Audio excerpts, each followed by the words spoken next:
Anjay, keyboardnya tuh bisa kayak gini coy. Jadi setiap tombol yang kita pencet di keyboard ini bakal keluar hurufnya di layarnya. Jadi nama keyboardnya ini adalah Elecvox Spectra 75. Buat kalian yang gak suka sama Linky 87 karena bentuknya itu kegedean, ini tuh bisa jadi alternatif karena lebih compact alias cuma 75%. Tapi punya karakter suara yang mirip banget sama Linky.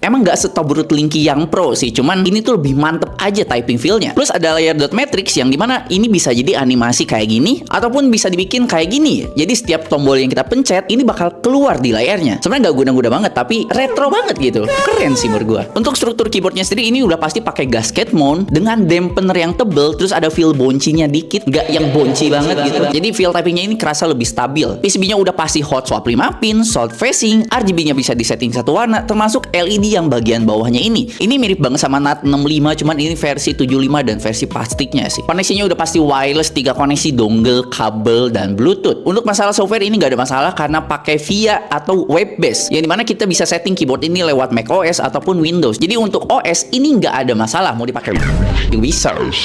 Kalian juga harus pilih baterainya itu ada yang 8000 dan 10.000 mAh. Dan itu adalah ukuran baterai yang termasuk gede banget untuk sebuah keyboard. Jadi ini keyboard bakal awet banget sekitar 1 mingguan lebih harusnya dengan keadaan LED RGB nyala. Karena gue baru pakai keyboard ini sekitar 3 harian coy. No problem. BTW gue udah ganti keycapnya pakai Kanabasa biar ada aksara Sunda tapi retro gitu. Biar masuk aja sama keyboardnya. Kalau kalian mau samaan, kalian tinggal cek aja di keranjang kuning bawah.